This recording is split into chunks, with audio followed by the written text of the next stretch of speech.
नमस्कार, मैं doctor Amitabh Banerjee, universal health organisation का चेयरपर्सन हूँ। क्यूबाई हमारे प्लेटफ़ॉर्म मीडिया प्लेटफ़ॉर्म है और हम आपको हेल्थ मैसेजेस लाते हैं।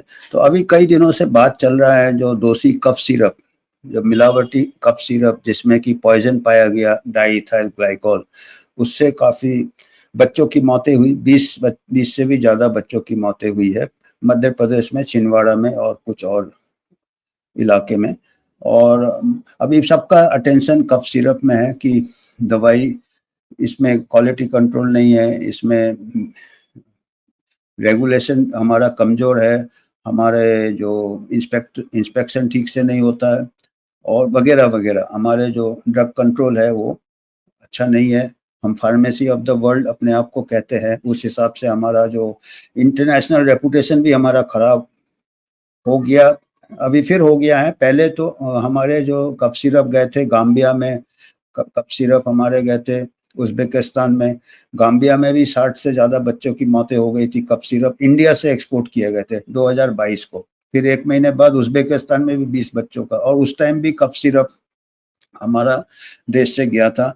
उसमें पहले तो हमारे सरकार ने इनकार किया था, फिर बाद में डब्ल्यूएचओ ने भी अनाउंस किया था और जो टेस्टिंग किया था उसमें डाइइथाइल ग्लाइकॉल पाया गया था, जो कि हानिकारक होता है, जो कि किडनी डैमेज करता है, और बच्चे में मौतें हो गई। गाम्बिया में भी मौतें हुई थी, उज़्बेकिस्तान भी मौतें हुई थी। हमारे देश में अभी ये 2 हफ्ते पहले बहुत बड़ा हादसा हो गया और बहुत ही बड़ा ट्रेजेडी हम कहेंगे इसको। इसको लेके हमको अच्छे से ये जो है, और ये 5 बार पहले भी हो चुका हमारे देश में। पहले अलग-अलग प्रांतों में हो चुका है और सबसे बड़ा कांड तो हुआ था 1986 में जेजे हॉस्पिटल में, मुंबई में, बॉम्बे में, उस टाइम बॉम्बे था। उस टाइम इंक्वायरी भी हुआ था। एडवोकेट उस टाइम जो जस्टिस बख्तावर लेंटिन, जो कि हाई कोर्ट के सिटिंग जज थे, उन्होंने इंक्वायरी कमीशन हेड किया था और कई लोगों को दोषी पाया गया था। 1990 में कोर्ट केस चालू हुआ, वो कोर्ट केस अभी तक चल रहा है, किसी को पनिशमेंट नहीं हुआ। आरोपी, जबकि पूरा इंक्वायरी हुआ था, पाए गए थे कि हमारा ड्रग रेगुलेशन ठीक नहीं है। डाइइथाइल ग्लाइकॉल उस टाइम भी था और उसमें भी डेथ हो गया था। तो आज हमारा कहने का ये है कि आज का शो है कि दवाई जब डेथ होता है, पर्टिकुलरली बच्चों में जल्दी डेथ होता है, तो वो ऊपर आता है। क्या यही समस्या है? क्या दूसरी दवाइयाँ सेफ हैं, क्या नहीं? ऐसा भी तो हो सकता है कि दूसरी दवाइयाँ में भी कमियाँ हैं और इसके पूरे संकेत आ रहे हैं। जो कई ऐसे अभी आए हैं, जो बाकी कई दवाइयों में टेस्टिंग किया अभी, तो 23 बैच ये पाए गए जो कि सब स्टैंडर्ड क्वालिटी के दवाई है। इसमें क्या है कि बहुत कॉमनली यूज़ दवाइयाँ हैं। ये देखिए, ये पिछले हफ्ते का ही न्यूज़ है, जहाँ पे राजस्थान, जयपुर से है, एंटीबायोटिक, पेन किलर, जो कि बहुत कॉमन यूज़ होता है। Steroids, pain killer, calcium. देखिए ये जो लिस्ट है, इसमें एंटीबायोटिक, पेन किलर, 23 बैच के सैंपल फेल रिपोर्ट से पहले, और जब तक ये रिपोर्ट आया है तब तक 3 लाख टैबलेट हर इसके डिस्ट्रीब्यूट हो गए। लोगों ने खरीद लिया है, लोगों ने ले लिए होंगे। और ये क्या है, एंटीबायोटिक्स वगैरह, स्टेरॉइड्स वगैरह, ये मरीजों को दिए जाते हैं जो कि काफ़ी सीरियस मरीजों को दिए जाते हैं, जो काफ़ी बीमार रहते हैं। हो सकता है दवाई काम नहीं करे और हो सकता है दवाई के दुष्प्रभाव हो, क्योंकि ये सबस्टैंडर्ड दवाई है। हो सकता है मौतें भी हो रही होंगी और लाइट में नहीं आ रहा होगा, क्योंकि बच्चों का मौत सबसे जल्दी आ जाता है। क्योंकि कफ सिरप तो आम जुकाम खांसी तो होता रहता है, उसमें अगर कफ सिरप से अगर मौतें हो जाता है तो वो छुपा नहीं सकते आप।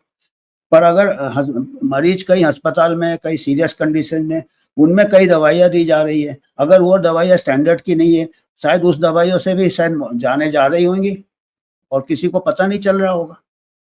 डॉक्टर्स के ऊपर वायलेंस तो बहुत जल्दी कर देते लोग, पर ये जो दवाइयाँ आ रही है पीछे से, कफ सिरप, इसलिए मैं कह रहा हूँ कि एक हमारा रेड सिग्नल है। अगर आप नीचे, अभी ये पूना में भी देखिए, एफडीए, अभी एक आज के न्यूज़पेपर का है, FDA bust, drug racket Poona में 3.5 लाख रुपए का नकली दवाई इंजेक्शन, जो एल्बुमिन इंजेक्शन है, ये पूना में बिक रहा था, सदाशिव पेट में पाया गया है। और ये 3.5 लाख का दवाइयाँ जब्त किया गया जो नकली था। और ये दवाइयाँ आए कहाँ से थे? पंजाब से आए थे, दिल्ली से आए थे। मतलब ये पूरा इंटर स्टेट रैकेट है एक प्रकार से नकली दवाइयों का। ये तो ऐसा हो गया जैसे आपका ये नशीली दवाइयों का धंधा है, ये ऐसे मेनस्ट्रीम दवाइयों का धंधा चल रहा है। नकली दवाई का एक अंडरवर्ल्ड टाइप ऐसा हो गया है। और ये हमारे लिए बहुत फिक्र वाला बात है, क्योंकि ये कफ सिरप बच्चों का डेथ छुपा नहीं सकते, क्योंकि बच्चा हंसता खेलता बच्चा खांसी जुकाम, अभी जैसे जापान में ऐसा फ्लू चल रहा है, कफ सिरप बच्चे लेंगे तो कितने बच्चे की जान खतरे में जा सकता है। मतलब जितना तो वायरस से नहीं खतरा है उतना तो हमको दवाई से खतरा लग रहा है अभी।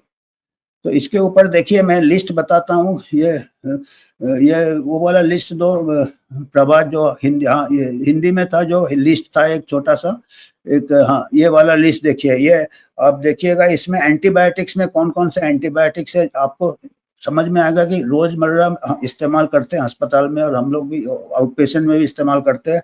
एंटीबायोटिक में एमॉक्सिसिलिन नकली पाया गया, मतलब सब स्टैंडर्ड। क्लाइबुलिक एसिड नकली पाया गया, सिप्रोफ्लॉक्सासिन नकली पाया गया, सल्फाडॉक्सिन सबस्टैंडर्ड पाया गया, सेफिट्रक्सन सबस्टैंडर्ड पाया गया। और ये जब तक इसके रिपोर्ट आया 1 लाख डोज डिस्ट्रीब्यूट हो चुके थे, मतलब 1 लाख मरीज को सबस्टैंडर्ड दवाई मिल गया है। अब सोचिए 1 लाख में कितने को हानि हो सकता है, आप अनुमान लगाइए। फिर स्टीरॉयड में बीटा मेथासोन 30,000 डिस्ट्रीब्यूट हो गए, उसके बाद वो सबस्टैंडर्ड पाया गया बीटा मीथासोन। उसके बाद एंटी एलर्जिक में लिवोसिट्रिजिन, मॉन्टेल्यूकस्ट, ये रोज इस्तेमाल होते हैं, एलर्जी बहुत होता है। लिवोसिट्रिजिन, सिट्रिजिन हम इस्तेमाल करते हैं, मॉन्टेल्यूकस्ट तो बहुत यूज होता है। 35,000 बिक गए टैबलेट, तब पता चला वो सबस्टैंडर्ड है। अभी लोगों ने ले लिया होगा, रिकॉल करना चाहिए। फिर पेन किलर में एसिक्लोफेनेक, पैरासीटामोल 20,000 टैबलेट बिक गए, उसके बाद पता चला, जब सैंपल लिया पता चला वो सबस्टैंडर्ड है। कैल्शियम, विटामिन D3 40,000 बिक गए, बाद में पता चला कि वो सबस्टैंडर्ड है। ये सब ये न्यूज़पेपर रिपोर्ट है जयपुर से। फिर प्रोटॉन पंप इनिबिटर्स जो हमको एसिडिटी में हम लेते हैं, बहुत हर डॉक्टर प्रिस्क्राइब करता कोई भी दवाई के साथ एसिडिटी ना हो, उसमें करीब 40,000 15,000 बिक गए। 40,000 बिक गए थे विटामिन D3 और कैल्शियम टैबलेट, वो सबस्टैंडर्ड पाया गया, 40,000 लोगों ने खरीद लिया। फिर प्रोटॉन पंप इनिबिटर सबस्टैंडर्ड पाए गए, जब तक रिजल्ट आया 15,000 बिक गए। कार्डियक मेडिसिन में लोसेटरन 10,000 बिक गए, वो सबस्टैंडर्ड पाया गया। मतलब जो कि रोज एंटीबायोटिक्स इस्तेमाल होता, तो ये हमारा ड्रग रेगुलेशन कितना कमजोर है इससे पता चलता है हमको। इसीलिए हमारे को कई बार, और जब एक और चीज है, एक तो हमारा रेगुलेशन कमजोर है, ड्रग इंस्पेक्टर हमको इतने होने चाहिए जितने हमारे फार्मा कंपनीज बढ़ रहे हैं, छोटे छोटे फैक्ट्रीज आ रहे हैं, उनके पास खुद के भी कई जगह लैब नहीं रहते हैं टेस्ट करने के लिए, ड्रग इंस्पेक्टर एडिक्वेट नहीं है। फिर काफी करप्शन भी आया है, वो लेंटिन रिपोर्ट में 40 साल पहले उन्होंने कहा था, उसका अभी भी पनिशमेंट नहीं हुआ है। आरोपी में से कई आरोपी मारे गए हैं, जो जे हॉस्पिटल स्कैम हुआ था 1986 में, वो गुजर गए हैं। मतलब 40 साल में कितने साल हो गए, 40 साल हो गए। बाकी जो जिंदे हैं उनकी उम्र 70 से 90 साल है, अभी तक उनका हियरिंग चल रहा है। तो ऐसे में कोई ये नहीं है ना, कोई सीरियसनेस नहीं लगता है हमारे जो रेगुलेटरी अथॉरिटीज है। पब्लिक को भी डिमांड करना चाहिए, दीज आर मोर इम्पोर्टेंट। अभी ये रोजमर्रा, अभी दवाई से लोग मर रहे हैं या बीमारी से मर रहे हैं हमको पता नहीं चलेगा, वो तो बराबर हो जाएगा। और नए नए हम रोज नए नए दवाई ले रहे हैं, नए नए हमारे यहाँ आ रहे हैं, इन्वेस्टमेंट हो रहे हैं, फॉरेन ये आ रहे हैं, रिसर्चर्स आ रहे हैं, नए दवाई यहाँ पे प्रमोट कर रहे हैं। तो ये हमको देखना चाहिए कि हमारा पटरी ठीक होना चाहिए।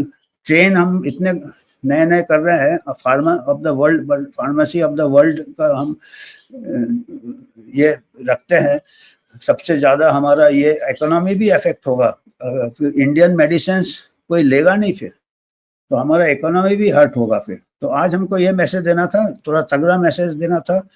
पता नहीं हम इसको इम्पैक्ट दे पाए कि नहीं, पर आप लोग खुद इसको सोचिएगा और खुद इसके ऊपर सवाल होना चाहिए, पार्लियामेंट में सवाल होना चाहिए। आज के लिए इतना ही, धन्यवाद।